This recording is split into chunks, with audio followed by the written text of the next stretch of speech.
Бүгін Киелі Түркістан қаласындағы Қожа Ахмет Яссауи кесенесінде бабалар рухына 100 Құран хатым дұға жасалды. Игі іс-шараға бас мүфти Наурызбай Қажы Тағанұлы, Түркістан облысының әкімі Өмірзақ Естайұлы, елімізге танымал қарилар, облыс бас имамдары мен әр аймақтан келген жас қарилар қатысты.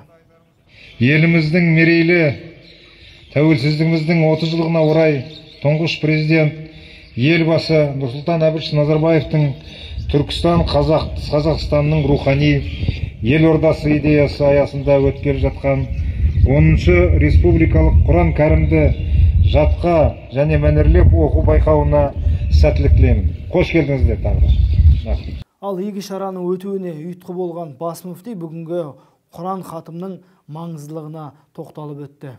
Республикалық Құран жарысының алдында арнайы қариларымыз осы елдің рухани астанасы Түркістанға келгеннен кейін бабаларға құрметпен іс-шарамызды бастау үшін алғашқы күнінде 100 хатым Құранды қариларымыз оқып, сол хатым Құранның сауабын бабаларымызға арнайы бағыштау үшін осы бүгін дүйсенбі күні, қасиетті күні, пайғамбарымыз дүниеге келген күн және Рабиул Ауал пайғамбарымыз саллаллаху алейхи вассаламның дүниеге келген айында арнайы осындай сауапты шараны ұйымдастырып отырмыз. Алла ниетімізді, тілегімізді қабыл етсін.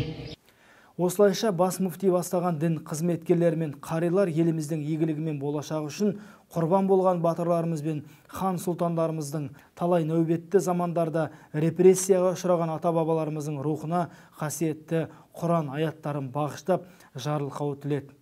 Құран хатымның соңында бас мүфти арнайы дұғасын жасады.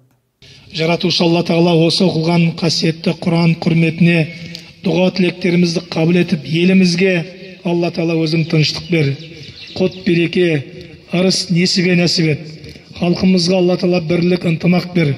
Алла Тағала өзіңе деген иманымыздың берік болуын нәсіп ет. Құран хатым дұғасынан соң жиналған қонақтар Қожа Ахмет Яссауи кесенесін аралап, арнайы зиярат етті.